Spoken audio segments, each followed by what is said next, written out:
Boruto's 10 tails is an intriguing entity, isn't it? I mean, it was able to create entities far more powerful than they should have been. It was somehow able to obtain kaiju-sized porcelain veneers, and to an extent the true history of the 10 tails is still a mystery. Now, for all intents and purposes, this is all by design. The author wants you to think, imagine, deliberate, ruminate. He wants you to use your brain cells, fire those neurons, and that's what I'm gonna do today. You see, chapter 17 of Boruto Two Blue Vortex revealed something quite interesting, which is that the 10 tails is still alive. This came in the form of Matsuri stated that according to the trees, Boruto himself placed the toad here, and really went on to question what she meant by trees, which she then replied to by saying that they're everywhere, even deep below the ground. And by using the tree's voices to track him, we'll be sure to run into him or perhaps his accomplice. Now, this is really interesting because most deserts are not primarily sand, but rather exposed bedrock. So trees typically would be rooted in the soil beneath the surface, not completely buried under sand. So, what tree is Matsuri referring to, and why is she able to hear its voice? But this goes back to what happened to the original 10 tails and its connection to the one in Boruto. You see, a lot of people miss this, but Jura said something very important in chapter 5, which is that the Shinjus might be one unit biologically speaking, but Matsuri's emotion seems to be hers alone. He then went on to say that, in short, while we're still a single existence known as the Divine Tree,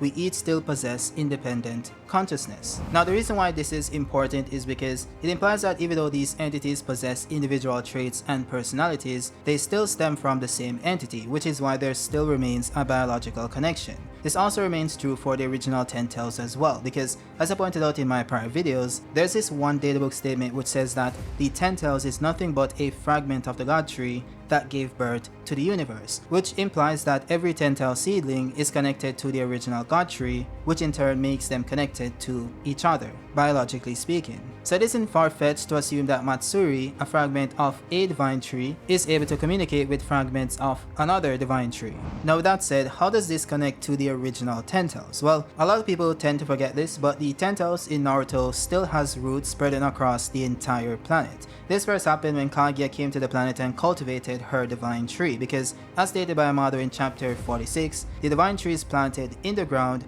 and its roots then grows deeply, reaching across every corner of the planet, just like a mold in your bathroom. That is how it sucks the chakra from every living thing on the planet. We also saw this happen in the anime as well, and was later confirmed to be draining energy from places such as Mount Miyaboku. So it isn't too crazy to assume that the roots also reach the Land of Wind as well, which is what Matsuri is utilizing to locate Boruto. Now, if we are paying attention, of course, there's one problem with this theory, which is that Matsuri didn't say that the roots told her where Boruto was. She specifically said the trees. So how does this make any sense? Well, that's where a thing called root sprouts comes in. You see, root sprouts often grow from adventitious buds found on a tree's extensive root system. Oh, and by the way, adventitious buds is the formation of a plant organ in an unusual place. So root sprouts are pretty much clones of a parent plant, and they can be found a significant distance from the parent plant. They can also grow from the roots of a tree that has fallen or been cut down, such as, well, the divine tree itself. And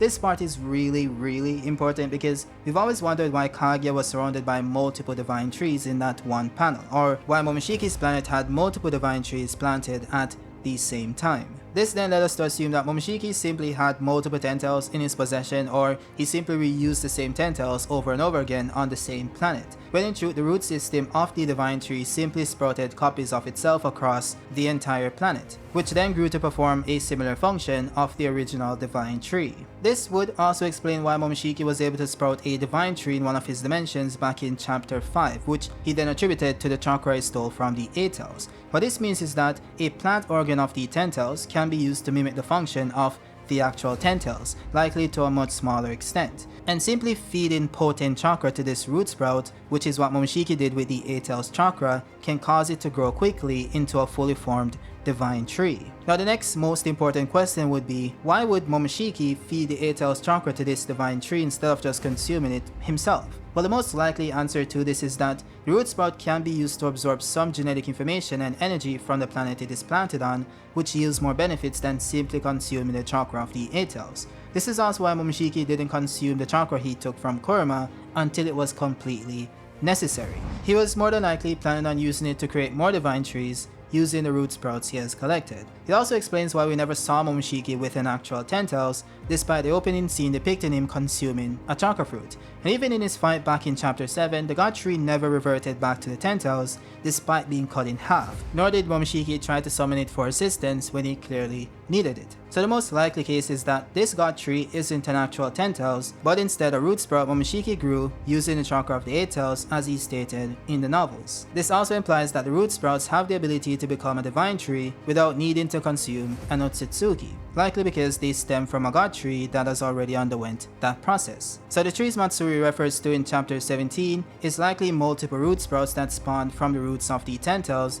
that cover the entire planet. Now, another supplementary piece of evidence to this would be the Infinite Suomi casted in the war. Even though the 10 tails was sealed inside Madara at the time, including the god tree itself, the roots of the god tree still remained active for some reason when the jutsu was casted. That is what then spread across the entire planet and wrapped around everyone, which implies that the root of the 10 tails is still functional while being severed from its head. This is even more blatantly implied when everyone remained connected to the root of the 10 tails, which also remained alive even after Kaguya and the body of the 10 tails was sealed away in another dimension.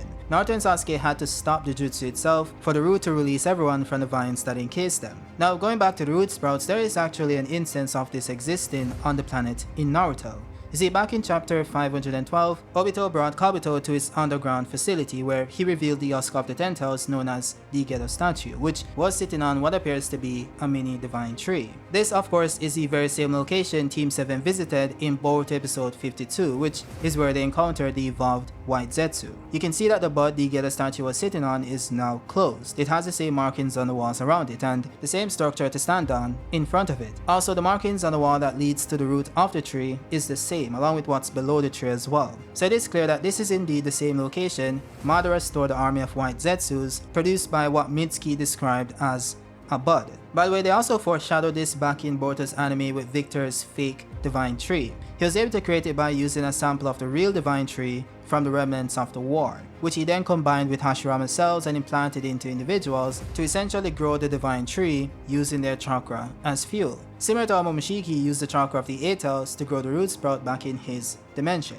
With that said, I think I've substantiated why root sprouts are canon to the 10 tails to some extent, but what about the voices Matsuri heard? Is it that every root sprout has a separate consciousness similar to that of the 10 tails itself? Well, not necessarily. You see, according to current scientific understanding, trees don't have a consciousness in the same way that animals and humans do, as they lack a central nervous system and a brain. However, they can sense and respond to their environment, exhibiting behaviors some scientists interpret as a form of plant intelligence or awareness, though not necessarily conscious in the human sense. So plants instead use electrical signals to communicate with themselves, which some researchers see as a possible mechanism for information processing. This likely means that the voices Matsuri refers to in chapter 17 isn't meant to be taken literally. So the trees aren't using the English vocabulary to divulge information to Matsuri. It is instead sending electrical signals which Matsuri then interprets into words, since she's able to understand both. By the way, this also gives us an idea of what this location is exactly.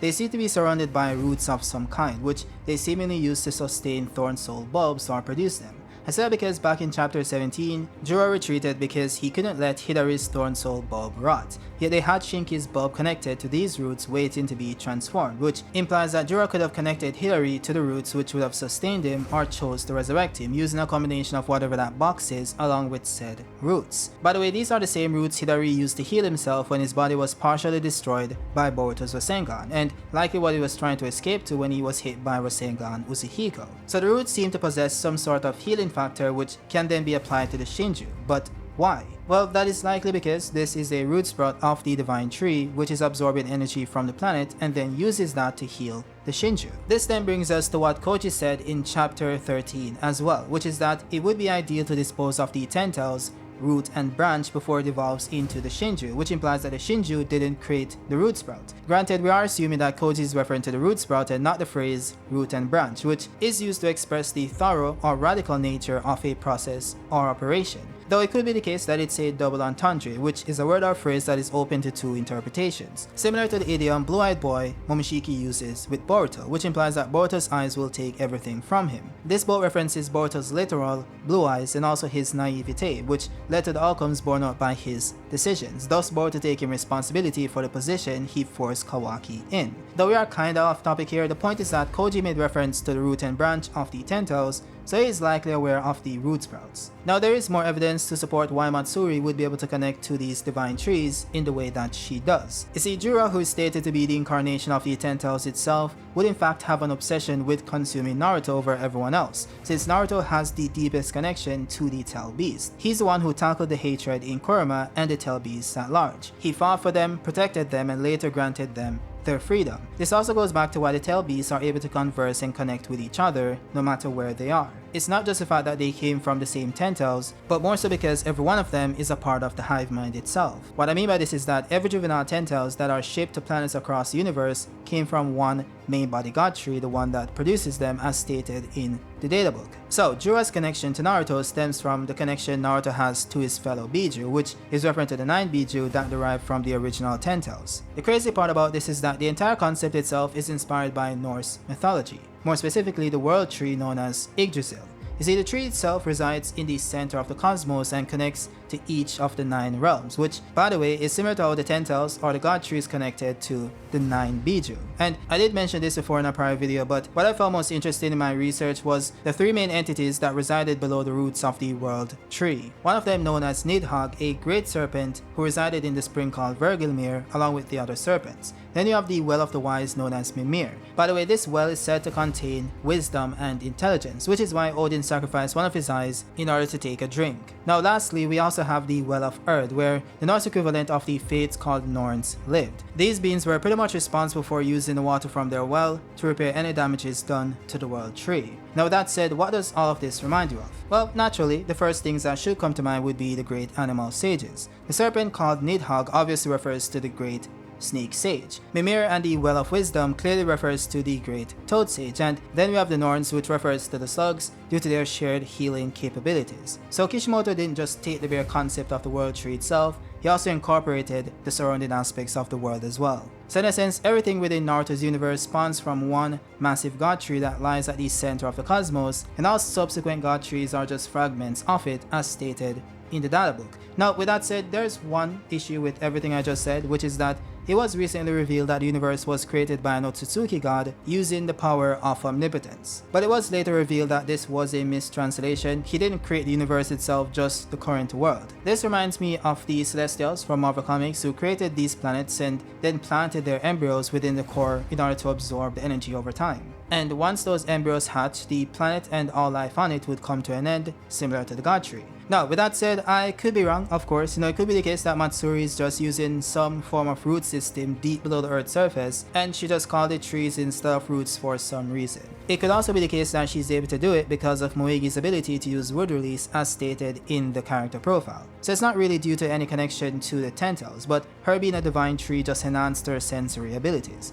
All of these options, of course, being way less exciting than what I said before, but it is what it is if it is. Though I do wonder that if you do have multiple sprouts growing beneath the Earth's surface, what exactly is happening to the planet itself? Will it eventually look similar to the planet Momoshiki devoured, or does Koji have a plan for that as well, thus the root and branch comment? It is interesting to say the least, but we'll see. With that said, that's it for the video guys. Let me know your thoughts down below. Of course, this is just a theory video. This is not a statement of fact. I could be wrong as I stated before, but I do think that even if this turns out not to be true, that Matsuri is using these root sprouts created by the 10 tails, it does still explain why Momoshiki had multiple 10 tails or multiple divine trees on his planet and why we had that panel with Kaguya. It does make sense from a scientific perspective, but of course, you could just go with the prior theory that Momoshiki just replanted the 10 tails over and over again, and that's why you had multiple divine trees. That of course could work as well. With that said, again, let me know your thoughts down below, drop a like if you liked it, and subscribe if you're new, and I'll see you guys on the next one. Peace.